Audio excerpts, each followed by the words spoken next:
సమకాలీన అంశాలు ప్రస్తుతం ఉన్నటువంటి ఈ సిచ్యువేషన్లో అది సామాజిక అంశాలు కావచ్చు, రాజకీయ అంశాలు కావచ్చు, ఇంకొన్ని సంవత్సరాల తర్వాత ఎలా మారుతాయి, ఈ పరిస్థితులు ఎలా ఉన్నాయో నేను వేజ్ చేసుకోవడానికే నా పేరు మీద పెట్టుకున్నటువంటి టీవీ సత్యం టీవీ. ఈరోజు అంటే ప్రతిరోజు కూడా ఎవరినో ఒకరిని పిలిచి ఒక ఫ్రెండ్లీ డిస్కషన్, ఒక్కొక్కరి ఆలోచన ఎలా ఉంటుందో పంచుకోవాలి, దాన్ని యూట్యూబ్లో పెట్టుకోవాలి. మీరిచ్చే సలహాలు తీసుకొని ఇంకా కొన్ని ఇలాంటి కార్యక్రమాలు చేయాలనేది నా ఉద్దేశం. వీలైతే చూసే ప్రయత్నం చేయండి, నచ్చితే మీ ఫ్రెండ్స్ కూడా పంపే ప్రయత్నం చేయండి. ఓవరాల్గా బాగుంటుందని ఎక్స్పెక్ట్ చేస్తున్నాను. ఎక్కడ కూడా ఏదో ప్రొఫెషనల్ ఇంటర్వ్యూ ఇది కాకుండా ఒక ఫ్రెండ్లీ అట్మాస్ఫియర్లో సత్యం టీవీ ముందుకెళ్తుందని ఆశిస్తూ, సో ఈరోజు వచ్చేసి మా బ్రదర్ ప్రవీణ్ గారు అడ్వకేట్తో మాట్లాడదాం. అన్న నమస్తే. నమస్తే చారన్న. సో అయితే జనరల్గా ఇంటర్ అయిపోయిన తర్వాత డిగ్రీ తర్వాత పీజీ చేయాలి, ఏదో ఉద్యోగం చేయాలి, లేకపోతే గ్రూప్స్ రాయాలి, ఇది ఉంటుంది. అవునవును. బీసీలకు ఎక్కువ ఇదే ఆలోచనలు ఉంటాయి, పెద్దగా ఇంకా ఆ ఆలోచనలు కూడా ఉండవు, ఏదో బిజినెస్లు పెట్టాలి అటు ఇటు కూడా ఉండవు. అవును. కానీ మీరు డిఫరెంట్గా ఎల్ఎల్బి చేశారు. అవును. ఇంటర్ తర్వాత ఎల్ఎల్బి చేశారు. చేసినాం. డిగ్రీ తర్వాత ఏమంటే ఎల్ఎల్బి చేశారు. వెంటనే చేసిన. ఎల్ఎల్బి అంటే బాగా సంపాదించవచ్చా, దాని మీద ఇంట్రెస్టా, లేకపోతే వేరే ఉద్దేశం ఏమైనా ఉందా? ఏం లేదన్న, దాని గురించి చెప్పడానికి కంటే ముందు ఒక 2 minutes టైం తీసుకుంటున్నాను. సో నా పూర్తి పేరు వచ్చేసి రాచకొండ ప్రవీణ్ కుమార్. సో మా గ్రామం వచ్చేసి లింగంపల్లి, ప్రస్తుతం చిలుపూరుగుట్ట మండలం, స్టేషన్ గన్పూర్ కాన్స్టిట్యువెన్సీ, జనగామ జిల్లా. సో నేను 5th వరకు మా ఊర్లో చదువుకోవడం జరిగింది. సో దాని తర్వాత నేను ఎన్టీఆర్ మోడల్ స్కూల్లో చదువుకోవడం జరిగింది. అంటే హైదరాబాద్ చిలుకూరు బాలాజీ టెంపుల్ ముందున్నటువంటి విలేజ్ హిమాయత్ నగర్ అని ఉంటుంది. నేను అక్కడ 10th వరకు చదువుకోవడం జరిగింది. సో మా స్కూల్లో ఇంటర్ ఏ గ్రూప్ ఉండే అంటే ఎంపీసీ మాత్రమే ఉండే. సో ఎంపీసీ మాత్రమే ఉండే. సో నాకు ఆ స్కూల్లో చదువుకోవడానికి ఆర్థిక సాయం చేసి నాకు 10th వరకు అన్ని విధాలుగా సాయం చేసినటువంటి వ్యక్తి ప్రస్తుతం స్టేషన్ గన్పూర్ ఎమ్మెల్యే కడియం శ్రీ గారి, మాజీ ఉప ముఖ్యమంత్రి కూడా తను పనిచేసిండు. ఆ విషయం మీ అందరికీ తెలిసిందే. సో నేను మా స్కూల్లో 10th అయిపోయిన తర్వాత నేను మళ్ళీ ఇంటర్ కొనసాగించాలంటే నాకు ఇష్టం లేని సబ్జెక్టు ఎంపీసీని తీసుకొని మాత్రమే నేను కొనసాగించాలి. సో అందుకు నేను ఏం చేసిన అంటే నాకు కొద్దిగా సమాజము, సొసైటీ, కొద్దిగా ఈ వ్యవస్థ, పాలిటిక్స్ ఏదో ఒకటి మనం చేయాలి ఈ వ్యవస్థ కానీ ఒక ఇంట్రెస్ట్ చిన్నప్పటి నుంచి ఉంటుండే. దానికి కారణం మా నాన్న టీడీపీ కార్యకర్తగా పనిచేసి ఉండొచ్చేమో, లేకపోతే నా పేదరికం, లేకపోతే నేను చుట్టూ చూసినటువంటి అనుభవాలు, నేను ఎక్స్పీరియన్స్ చేసినటువంటి ప్రాబ్లమ్స్ అయి ఉండొచ్చేమో తెలియదు. కానీ సో నాకు మొదటి నుండి కూడా సమాజానికి ఏదో తిరిగి ఇవ్వాలని ఒక ఉద్దేశంతో నేను మా స్కూల్ నుండి వాస్తవంగా బయటకు రావడం జరిగింది. నేను మా స్కూల్లోనే కనుక ఉండేది ఉంటే చాలామంది మా ఫ్రెండ్స్ ఐఐటియన్స్ కూడా ఉన్నారు, నేను కూడా వాళ్ళలానే ఒక నేషనల్ యూనివర్సిటీలో చదువుకునేవాడిని. సో అది వద్దని ఉద్దేశంతో నేను బయటకు రావడం జరిగింది. సిఈసి డిగ్రీ ఒకే కాలేజీలో, ప్రగతి డిగ్రీ కాలేజ్ అని ఉంటుంది మన కేపీహెచ్బి కాలనీ కుకట్పల్లిలో. సో దాంట్లోనే 5 years నుంచి చదువుకోవడం జరిగింది. సో దాని తర్వాత నేను మీరు ఇంటర్మీడియట్ దాంట్లో చదవలేదు? ఇంటర్మీడియట్ వరకు చదవలే. మీరు ఇంటర్ చదవాలంటే నేను స్కూల్లో ఎంపీసీ మాత్రమే తీసుకోవాలి. ఇంటర్ మా స్కూల్లో చదవాలనుకుంటే అదే. సో మా స్కూల్లో ఎంపీసీ తప్ప ఏ కోర్స్ ఉండదు, ఓన్లీ ఎంపీసీ మాత్రమే ఉంటుంది, విత్ ఐఐటి కోచింగ్ ఉంటుంది. సో తర్వాత నేను బయటకు వచ్చి సిఈసి తీసుకున్నా, డిగ్రీలో బీకామ్ తీసుకున్నా. తర్వాత ఆదర్శ లా హన్మకొండలో అంటే వరంగల్ జిల్లాలో నేను మళ్ళీ లా కంప్లీట్ చేయడం జరిగింది. అంటే బై ప్లాన్డ్గానే ఇటు వచ్చిరా? లేదు, నేను డిగ్రీ తర్వాత జనరల్గా 10th అయిపోయిన తర్వాత బైపీసీ ఎంపీసీ పోవాలని అనుకుంటారు. అంటే మీరు ఇంటర్ డిగ్రీ అయిపోయిన తర్వాత ఇటు చేయాలని ఆలోచన ఉండేనా, లా చేయాలని? లేదు, కరెక్ట్ క్వశ్చన్ అడిగిలన్న మీరు. అట్లేం లేదు నాకు. సో నేను సివిల్స్ చెప్పినా కదా, పాలిటిక్స్ వ్యవస్థ ఏదో ఇవ్వాలి, తిరిగి ఇవ్వాలనే ఉద్దేశం ఉండే. డిగ్రీ అయిపోయింది కదా సార్, మీ చదువు కష్టపడి డిగ్రీ వరకు వచ్చారు. దాని తర్వాత మీకు రాజకీయాలు ఇంట్రెస్ట్ వచ్చిందా? అట్లనే ఏం లేదు, నాకు చిన్నప్పటి నుండి కూడా నాకు ఒక స్పెషల్ ఇంట్రెస్ట్ సైడ్కి ఉంటుండే. కాకపోతే దాన్ని మనం ఎట్లా వ్యక్తపరచాలి. జెండాలు బట్టి ఏమైనా తిరిగిరా అక్కడ? డిగ్రీలో జెండాలు పట్టుకొని తిరుగుడు ఏమన్నా? ఎందుకు, ఇంటర్ నుండే తిరిగినాం మేము. మా ఫ్రెండ్స్ చాలామంది వైఎస్ఆర్ కాంగ్రెస్ పార్టీ అప్పుడు ఉంటుండే, అప్పుడు మా ఇంటర్లో. అట్లాగే స్వామి వివేకానంద గ్రూప్స్ ఉంటుండే, అంటే స్టూడెంట్ ఆర్గనైజేషన్స్. అట్లాగే టీడీపీకి సంబంధించినటువంటి ఆర్గనైజేషన్స్ కూడా ఉంటుండే. కుకట్పల్లి ఎక్కువ సెక్టర్స్ కాబట్టి వాళ్ళదే ఉంటుండే. అట్లా మేము తెలియక అన్ని ఉద్యమాలలో పాల్గొన్నాం, ఇంక్లూడింగ్ తెలంగాణ ఉద్యమంతో సహా 2011. ఓవరాల్గా ఎల్ఎల్బి కంప్లీట్ చేసారు. ప్రాక్టీస్ ఎట్లుందన్న? ప్రాక్టీస్ పర్లేదన్న, మంచిగానే ఉంది. బాగుంది అని అంటే అర్థమైంది కేసులు వస్తానట, పైసలు వస్తానట? మంచి క్లయింటేజ్ ఉంది, సో ఆ క్లయింట్ తగ్గట్టు అమౌంట్ కూడా ఇస్తున్నారు, ప్రాబ్లం ఏం లేదు. ఓకే, బాగానే ఉంది. ఒక టాక్ ఉన్నది, మీ దోస్తులకి నాకు కలుపుతారు, మీరు ఓన్లీ క్రిమినల్ కేసుల మీద ఎక్కువ కాన్సన్ట్రేట్ చేస్తారు, కాంప్లికేటెడ్ మీద ఎక్కువ ఇంట్రెస్ట్ చూపుతారు అని అంటారు. అవును, పెద్ద పెద్ద కేసులు చేయాలని ఉంటుంది కదా. మనిషి అన్నాక ఏదైనా ఏ వ్యక్తి అయినా గొప్ప స్థాయికి పోవాలనుకుంటాడు. వాడికి అక్కడ ఎక్కడ ఉన్నాడు అక్కడనే ఉండాలని ఏ మనిషి కోరుకోడు కదా. కాబట్టి నేను ఈ ప్రొఫెషన్లో ఒక సుప్రీంకోర్టు సీనియర్ కౌన్సిల్ ఎట్లాంటి కేసులు చేయాలని కలగంటాడో, ఒక జిల్లా కోర్టులో ఉన్నటువంటి రాచకొండ ప్రవీణ్ కూడా అదే కలగంటే తప్పే ఉన్నదన్న. పెద్ద కేసులు కావాలన్నా పైసలు ఎక్కువ వస్తాయన్న, పెద్ద వకీలు కావాలి, 10 మందికి సహాయపడాలన్నా అల్టిమేట్ ఇంట్రెస్ట్ అన్న. నేను పోతున్న క్రమంలో నా ఆలోచనను ఎవడు ఏమేమి అనుకున్నా నేను పట్టించుకోను. ఎందుకంటే అల్టిమేట్ నా ఏమైందంటే 10 మందికి సహాయపడాలి. సచ్చేలోపు ఈ రాచకొండ ప్రవీణ్ కుమార్ ఎవరంటే నాకు కూడా సాయం చేసిన అనుకోవాలి, నా చుట్టుపక్కల ఉన్న వాళ్ళు. అది నా లక్ష్యం, అంతే, అంతకుమించి ఏం లేదు. అంటే ఒక టిపికల్ కేసులు రావాలనేది మీ లక్ష్యం? టిపికల్ కేసులే రావాలా, టిపికల్ కేసులు మాత్రమే చేస్తా. అందరు చేసింది చేస్తే వాళ్ళకు నాకు తేడా ఏమున్నదిగా. మరి పెద్ద పట్టించుకోరా? నేను పట్టించుకునేది కాదు, నాకు అలాంటి కేసులు వస్తే నాకు కూడా ఇంట్రెస్ట్ ఇంకెక్కువ చదవాలి అనేది. టిపికల్ కేసులను పట్టించుకోరా అని కాదు, వాటిని బాగానే పట్టించుకుంటారు. మరి చిన్న చిన్న కేసులు కూడా చేయాలి కదా. తప్పకుండా చేస్తా, అవకాశం ఇస్తే. మీరే చేస్తారా లేకపోతే మీ చిన్న వాళ్ళకో లేదా జూనియర్ చేస్తా? వాళ్ళ అవకాశం ఇచ్చి నన్ను నమ్మి నాకు అవకాశం ఇస్తే తప్పకుండా వాళ్ళ కేసులకు మంచి రిజల్ట్స్ కూడా ఇస్తాను నేను. సో ఇప్పటివరకు నేను ఒక 10 కేసెస్ కనుక వేసి ఉంటే నేను 8 కేసులు గెలిచిన. నేను నాకు అనుభవం ఉంది, మీకు కూడా అట్లాంటిది ఉన్నదో ఒకటి అడుగుతా. చెప్పండి అన్న. జనరల్గా అన్ని ఫీల్డ్లలో ఉంటుంది, పెద్ద కేసు ఉంటుంది ఒక మీరు అడగవచ్చు, ఏదైనా నిర్మోహమాటంగా కేసు ఉంటుంది మన దగ్గర, వానికి పెద్ద ప్రాబ్లం ఉంటుంది. మీరు అడ్వకేటు, మీరు కేసులు వాదిస్తారని తెలుసు. మీ దగ్గరికి వచ్చి ఏమంటాడనంటే, అన్న నాకు చాలా పెద్ద ప్రాబ్లము, నాకు పెద్ద లాయర్ కావాలంటాడు. ఇప్పుడు మీరు ఏం చెప్తారు అప్పుడు అతనికి? అంత మాట్లాడిన తర్వాత నాకు ఒక పెద్ద వకీలు కావాలని, ఇప్పుడు నేను కూడా ఒక అడ్వకేటే కదా, నా దగ్గరకు వచ్చి తన ఆ విషయం చెప్పినప్పుడు, సరే అండి మీ ఇష్టం, మీకు ఆర్టికల్ 21 ఉంది, పర్సనల్ లిబర్టీ, ఎవరి దగ్గర ఆర్టికల్ గిట్టికల్ ఏం తెలియదు. వచ్చిన క్లయింట్కు చెప్తున్నా, వాని బాధ ఒకటి తెలుసు, ఈ బాధ పోవాలంటే ఒక పెద్ద లాయర్ కావాలని అనుకుంటాడు. ఒక పెద్ద లాయర్ అయితే కోర్టులో బాగా వాదిస్తాడు. అక్కడికి పోయినాక తెలుస్తుంది. అక్కడికి పోయినాక అది పెద్ద లాయరా, జ్ఞానం ఉన్న లాయరా, అనుభవం ఉన్న లాయరా అనేది అప్పుడు తెలుస్తుంది. పోయిన ఏం రాలే ఇట్లాంటివి వచ్చినాయి నా దగ్గరికి వచ్చి, ఏది చిన్నగా ఉన్నది, ఈ పిల్లగాడు జ్ఞానం ఉన్నది కానీ ఏది చిన్నగా ఉన్నది, అరే ఎట్లా మరి నా కేసు ఉంటుందా పోతుందా అనే ఒక డౌట్ తోటి చాలా మంది పెద్ద పెద్ద కేసులు వచ్చి పోయిన సందర్భాల్లో ఆయన ఏ రోజు బాధపడలే, భయపడలే. ఒకటి నమ్మిన ఏందని అంటే, నా దగ్గర ఉన్నటువంటి కేసులు ఇప్పటివరకు ఏవైతున్నాయో క్రిమినల్ మ్యాటర్స్ దాదాపు అన్నింటినీ నేను సక్సెస్ చేసిన, నిర్మోహమాటంగా చెప్తా, అన్నింటినీ సక్సెస్ చేసిన నేను. దానికి కావాలంటే నా దగ్గర ఒక లెక్క కూడా ఉన్నది, ఎవరు అడిగినా నేను ఇస్తాను. నేను ఇప్పుడు రాచకొండ ప్రవీణ్ ఇప్పటి వరకు ఉన్న కేసులలో సక్సెస్ఫుల్ లాయరేనా? తప్పకుండా సక్సెస్ఫుల్ లాయరే. జూనియర్ అడ్వకేట్స్లలో నేను కూడా గొప్ప పేరు తెచ్చుకున్నా. ఇప్పటి వరకు నేను చేసినటువంటి కేసులలో ఒక సీనియర్ ఏ స్థాయిలో అయితే ఒక ట్రయల్ కోర్టులో ట్రయల్స్ నడిపిస్తాడో, ఒక జూనియర్ నేను కూడా అదే స్థాయిలో నడిపిస్తాను. జనరల్గా మీ ఫోటోలు వస్తాయి, పొలిటికల్గా తిరుగుతారు. పొలిటికల్ సైడ్ పోవాలన్నా లాయర్గా పోవాలన్నా? తప్పకుండా నేను లా ఫీల్డ్నే ఉంటా. కాకపోతే నాకు సమయం ఉన్నంత ఎంత కొంత సమయం ఉంటుంది కదా ప్రతి మనిషి. సామాజిక దృక్పథమా పొలిటికల్ దృక్పథమా మీది? సామాజిక దృక్పథమే.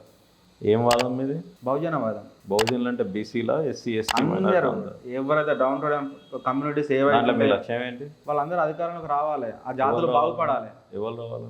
ఎవరైతే డౌన్ టు డౌన్ కమ్యూనిటీస్ ఉన్నారో వాళ్ళు ఎస్సీలు కావచ్చు, ఎస్టీస్ కావచ్చు, బీసీస్ కావచ్చు, మైనారిటీస్ కావచ్చు, అగ్రవర్ణంలో ఉన్నటువంటి పేదలు కూడా కావచ్చు, ఎవరన్నా కావచ్చు. బహుజనవాదం అంటే ఏంటి? ఇప్పుడు నాకున్న నాలెడ్జ్ ప్రకారం బహుజనవాదం అనేది కింది స్థాయి ఉన్న వాళ్ళందరూ కూడా కావాలంటారు. కానీ పై స్థాయిలో ఉన్న లీడర్లు అంటే ఎవరైతే ఎమ్మెల్యే అవుతారో, ఎవరైతే ఎంపీలు అవుతారో, వాళ్ళు ఈ వాదానికి ఓట్ల దగ్గర మాట్లాడుతారు తప్ప మళ్ళీ వాళ్ళు పోయి వాళ్ళ దగ్గర జెండాలు మోస్తారు. అవును, వాస్తవమే. అది కొంత టైం పడుతుంది. ప్రజలకు కూడా చారణ్ వేసుకుంటాడు, పలానా రాచకొండ ప్రవీణ్ కుమార్ వేసుకుంటాడు అని తెలవడానికి కొంత టైం పడుతుంది. వాళ్ళు తెలుసుకునేసరికి మన వయసు అయిపోదా? తప్పదు, మరి ఏం చేస్తాం, ఎవడో తీసుకెళ్తాడు. మనం ఉన్నాకనా పోయినాకనా ఏదో నడుస్తూనే ఉంటుంది. ఇప్పుడు తీన్మార్ మల్లన్న, అవును, ఫిబ్రవరి 2 ఆర్ట్స్ కాలేజీలో 1,00,000 మందితోటి బీసీ బహిరంగ సభ మాత్రం. హలో బీసీ చలో వరంగల్. ఎస్, కరెక్టే. ఎలా ఉంటుంది ఏర్పాటు? ఏమన్నా దాంట్లో పాలు పంచుకుంటారా? ఎస్, నేను కూడా పాలు పంచుకుంటున్నా. కేవలం తీన్మార్ మల్లనే కాదు, రేపు మీరు పెట్టినా ఇంకే క్యాండిడేట్ పెట్టినా, ఏ వర్గం నుండి, అగ్రవర్ణం కావచ్చు, అగ్రవర్ణంలో ఉన్నటువంటి పేదలు కావచ్చు, ఎవరన్నా కావచ్చు, ఈ సమాజం కోసం, ఈ సమాజాన్ని ఒక సమానత్వంగా మార్చడానికి కోసం ఎవరు ఏ మీటింగ్ పెట్టినా నన్ను ఇన్వైట్ చేస్తే, నాకు కూడా ఎంతో కొంత పాటిస్తే తప్పకుండా నేను దాన్ని సానుకూలంగా పనిచేయడానికి సిద్ధంగా ఉన్నాను. అట్లా ఇప్పుడు తీన్మార్ మల్లన్న కాంగ్రెస్లో ఉన్నాడు. ఎస్, హలో బీసీ చలో వరంగల్ అనే నిదానంతో ఒక పెద్ద బహిరంగ సభను బీసీల ఆత్మగౌరవం ఏదో రకంగా యునైటెడ్ చేయడానికి ఒక ప్రయత్నం చేస్తున్నారు. దీనికి మిగతా పార్టీలు కలిసి వస్తున్నాయని మీరు నమ్ముతారా? మిగతా పార్టీలు అంటే ఎట్లా అంటే దాని అర్థం మిగతా పార్టీలలో ఉన్న బీసీలు కూడా ఉన్నారు కదా, ఇప్పుడు ఇతను కాంగ్రెస్ లో ఉన్నారు కదా, తప్పకుండా వస్తున్నారు వాళ్ళు కూడా. అంటే పార్టీ పరంగా అడుగుతున్నాడా?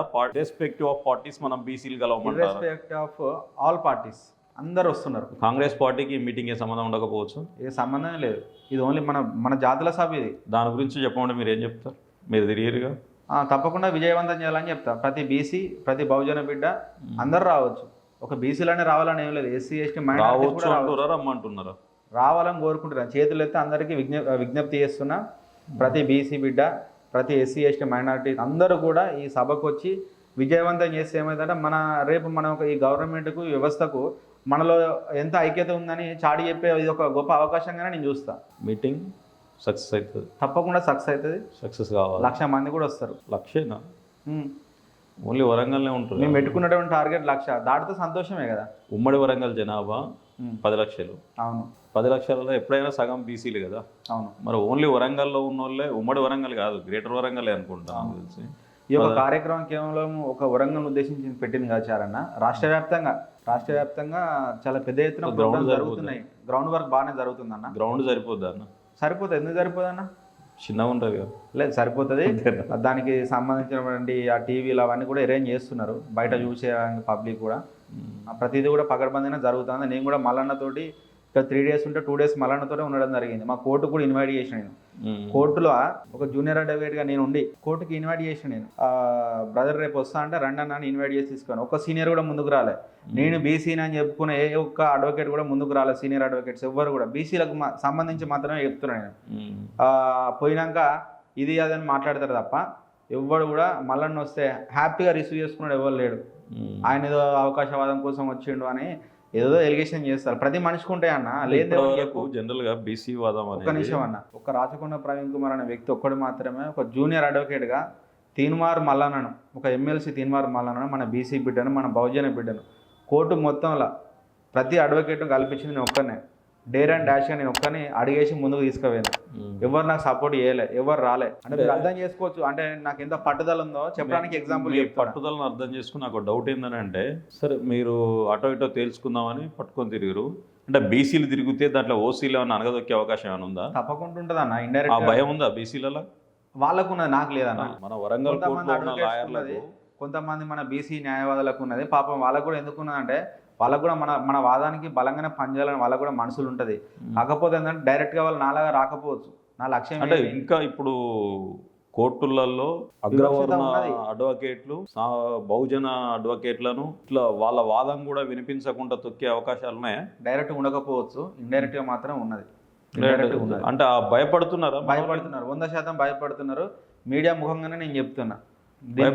ఈ చెప్పడంలో నాకు కూడా భయం లేదు. అడ్వకేట్లు కూడా అంటే చదువుకున్న వాళ్ళు, ఇంటలెక్చువల్ కూడా వాళ్ళ వాదం వాళ్ళ ఎక్కడి నుండి భయపడేది సామాజిక వర్గం కోసం. ఒక రాచకొండ ప్రవీణ్ కుమార్ అనే వ్యక్తి 2020 నవంబర్ 30 ఎన్రోల్మెంట్ చేసుకొని ప్రాక్టీస్లోకి వచ్చిన రాచకొండ ప్రవీణ్ కుమార్, మీరు అడిగినటువంటి ప్రశ్నకు ఇవన్నీ చూసినాక నాకు బాధ అనిపించే మళ్ళీ వస్తే నేను ఇన్వైట్ చేసిన. నేను భయపడుతున్నారండి మాట్లాడడానికి. నేనేం భయపడతలేను.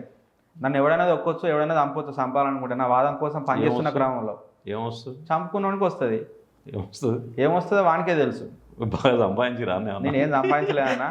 నా దగ్గర కోట్ల రూపాయలు, లక్షల కోట్ల రూపాయలు ఏం లేవు. నేను బ్రతుకున్నంత కాలం పీడిత ప్రజల కోసం పనిచేయదలుచుకున్నా. అది ఎవరికి నచ్చినా నచ్చకపోయినా, ఏ అగ్రవర్ణం కులవాదులకు, కుల నాయకులకు నేను నచ్చినా నచ్చకపోయినా నాకు సంబంధం లేదు. నేను జాతి కోసం పనిచేయదలుచుకున్నా. ఒక బీసీ జనాభా ఎంత తెలుసా? ఒక దేశ జనాభాకు సరిపడే జనాభా మన బీసీ ప్రజలు. కాబట్టి ఒక 40-50 కోట్ల మందికి రిప్రజెంటేటివ్గా నేను పనిచేస్తే తప్పేముందన్న? తప్పేం లేదని నా ఇంటెన్షన్. 100% అట్లా. కానీ ఆ వర్గాన్ని మీ సైడ్ తిప్పుకొని ఆ వర్గానికి మీ ఇంటెన్షన్ ఏంది, అసలు మీరు ఎందుకు తిరుగుతారో తెలియాలిగా. తెలుస్తుంది అన్న. వాళ్ళకి తెలియకుండా దేంట్లో అన్యాయం జరిగిందంటే ఏం చెప్తారు? అన్నిటిలో అన్యాయం జరిగింది. ఎగ్జాంపుల్ నేను పనిచేస్తున్నటువంటి న్యాయవాద వృత్తిని తీసుకుంటే జ్యుడిషియరీలా మా వరంగల్ జిల్లాలో ఉన్నటువంటి ఒక ప్రముఖ జడ్జి పేరు వద్దు, బాగుండదు పాపం, తనకు హైకోర్టు ఎలివేషన్ ఉండే, రకరకాల ఎలిగేషన్స్ తోటి ఆపుతున్నారు. దీనికి బాధ్యులు ఎవరంటే ఎవరిని చూపిస్తాం? అట్లా మీరు అన్నట్టు మన పైన ఇండైరెక్ట్గా ఎంతో కొంత వాళ్ళ ఇన్ఫ్లుయెన్స్ ఉన్నది, లేదని మనం చెప్పడానికి వీలేదు. దీనిపైన నేను మాట్లాడింది కాదు కొత్తగా. గుంజాల శివశంకర్ గారు గ్రేట్ మ్యాన్, తాను అప్పుడే మాట్లాడిండు లా మినిస్టర్ చేసినప్పుడే. కాబట్టి ఇది నేను చెప్పేది కొత్త అంశం కాదు ఇది. సో చరిత్ర ఉన్నది, అది చరిత్ర ఉన్నది, వాస్తవాలు ఇవన్నీ. సో లా ప్రాక్టీసా సామాజిక ప్రాక్టీస్తో పాటు సామాజిక కోణంగా తప్పకుండా పనిచేస్తా. అవునా? ఇదంతా పక్క పెడితే ఇప్పుడు మీ ప్రాక్టీస్లో ఏ కేసులు బాగా వస్తాయి? క్రిమినల్ కేసులు బాగా చూస్తా. మీకు బాగా ఇంట్రెస్టా?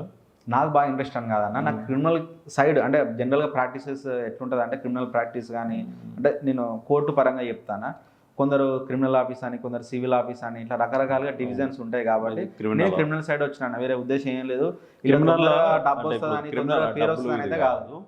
క్రిమినల్ అంటే ఎలాంటి కేసులు ఉంటాయి? రేప్ కేసులు, rape cases, murder, ganja, prevention of corruption act, PC act అంటారు, ఎస్సీ ఎస్టీ అట్రాసిటీ, ఇంకా చాలా ఉన్నాయి. సో ఇట్లాంటి కేసులు ఉన్న వాళ్ళు ఎవరైనా కూడా అంటే మీరు అన్ఎక్స్పెక్టెడ్ ఏదన్నా మర్డర్ కేసులలో వాటిలలోనూ మీరు నిజంగా మర్డర్ చేస్తే అన్న కూడా కాపాడు, ఎందుకంటే కొంచెం సామాజిక దృక్పథం ఉన్న వ్యక్తి ఎవరైనా సరే మీరు మర్డర్ చేసినా కూడా శిక్ష తగ్గడానికో అప్పుడున్న సిచ్యువేషన్ను ప్రొటెక్ట్ చేసుకోవడానికి ఎవరైనా ప్రయత్నం చేస్తాం. కాబట్టి సరే ఎవరైనా లాయర్ను పెట్టుకునే ఆలోచన ఉన్నప్పుడు అన్న బాగా మంచి సబ్జెక్ట్ ఉన్నటువంటిది, ఎప్పుడు కూడా అనుభవం అనేది చేస్తాంటే వస్తుంది కావచ్చు, బట్ పట్టు ఉంటే చిన్నతనంలో కూడా పిట్ట కొంచెం కూతగానం అన్నట్టు అన్న మంచి సక్సెస్ ఉంది వాస్తవానికి. నాకు కూడా తెలుసు. ఎవరికైనా ఈ టైప్ ఆఫ్ కేసులు ఉన్నా లేదా లీగల్గా మీకు ఏ ఒపీనియన్ కావాలని అనుకున్నా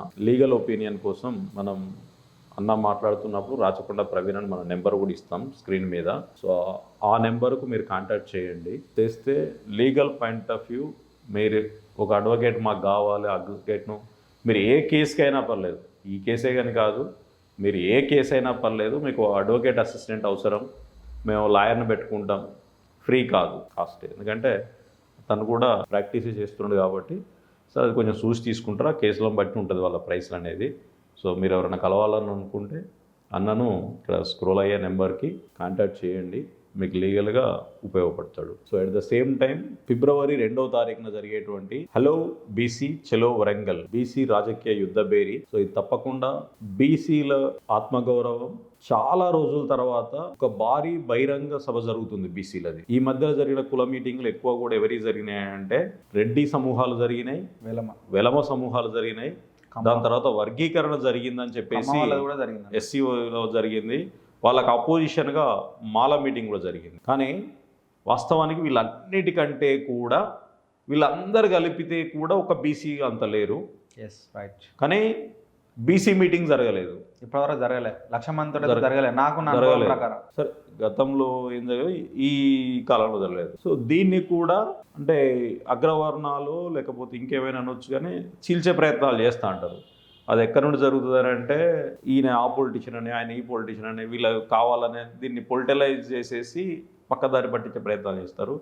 సో ఏం జరిగినా ఆడ మంచి ఉంటుందా చెడు ఉంటుందా అన్న దానికంటే మేమందరం బీసీలో మేము ఏదో రోజు కలుస్తామనే ఇండికేషన్ ఇవ్వడానికి హలో బీసీ చలో వరంగల్ని ఆ ఒక్కరోజు సమయాన్ని కేటాయించి తర్వాత ఫలితం ఎవరిది అనేది పక్కకు పెట్టి ఫలితాన్ని చూడకుండా దాన్ని సక్సెస్ చేయడం అనేది ప్రతి బీసీ కూడా తన సొంతంగా భావించాలి, తన మీటింగ్గా భావించాలి. ఫిబ్రవరి 2న జరిగే మీటింగ్ని ఇది నా మీటింగ్, ఇది మా కుటుంబం మీటింగ్ అని భావించి ఆ రోజు ఆ మీటింగ్కి వచ్చి ఒక 3 గంటలు కూర్చొని ఆ రోజు జరిగే సమావేశాన్ని సక్సెస్ చేయాలి.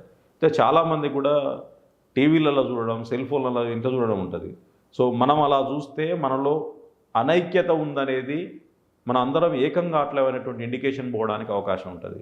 కాబట్టి మనం పనులున్నా ఏదున్నా ఏదైనా పర్లేదు, ఆడికొచ్చి టీవీలలో చూసినా పర్లేదు కానీ, ఆడికొచ్చి సెల్లులలో చూసినా పర్లేదు కానీ compulsory Warangal Hanmakonda Subedari arts college మైదానానికి మాత్రం మనం కాలు మోపాలి. దాంట్లో ఉండే 150 మంది కాదు, ఆ గోడలు బద్దలు కొట్టి బీసీలు అంతా ఒకటిరబై వరంగల్ మొత్తం ఆగమైంది, బీసీలంతా వచ్చి మొత్తం ట్రాఫిక్ జామ్ అయిందని ఇండికేషన్ ఇచ్చి రేపు పొద్దున వీళ్ళు ఏకమైతే మనందరం కష్టమవుతుంది, వీళ్ళకి ఇవ్వాల్సిన అన్ని ఇచ్చేయాలనేటువంటి ఒక ఇమ్మీడియట్లీగా మన కోసం డిసిషన్స్ తీసుకునే పరిస్థితి రాబట్టుకునే ప్రయత్నం చేయాలి. సో దానికోసం తప్పకుండా బీసీలు కదిలి రావాలి. సో హలో బీసీ చలో వరంగల్ ఫిబ్రవరి 2 మధ్యాహ్నం 2 గంటలకు ఆర్ట్స్ కళాశాల మైదానం. తప్పకుండా నేను కూడా వస్తా. నిన్ను పిలిచిరా నన్ను పిలిచిరా అనేది ముఖ్యం కాదు. మనది మీటింగ్ కాబట్టి మనల్ని ఎవ్వరు పిలవరు. మనకు తెలిసిందంటే మనల్ని పిలిచినట్టే లెక్క. ఆ సమాచారాన్ని వాళ్ళు చేరవేసిరు ఏదో ఒక రకంగా. సోషల్ మీడియా కావచ్చు, పేపర్ కావచ్చు, ఏ రకంగానే రానియండి. సో మనం ఆ మీటింగ్కి తప్పకుండా అటెండ్ అవుదాం. సో ప్రవీణ్ అన్న దానికోసం బాగానే తిరుగుతున్నాడు. సో తప్పకుండా అన్న కూడా అప్పీల్ చేస్తారు. తెలంగాణ ప్రజలకు, ముఖ్యంగా బడుగు బలహీన వర్గాల ప్రజలందరికీ విజ్ఞప్తి, ఫిబ్రవరి 2వ తారీఖు రోజున ఆర్ట్స్ కాలేజీలో జరగబోయేటటువంటి బీసీల యొక్క ఒక సమర శంకరావమే అనుకోవచ్చు. దీన్ని ఒక పెద్ద సభ జరగబోతుంది. కాబట్టి దీనికి మీరు అందరూ కూడా రావాలి. రావడమే కాదు, మన జాతి బిడ్డలందరికీ ఈ యొక్క ఆర్ట్స్ కాలేజీలో జరగబోయేటటువంటి భారీ బహిరంగ సభ గురించి అందరికీ తెలియజేయండి.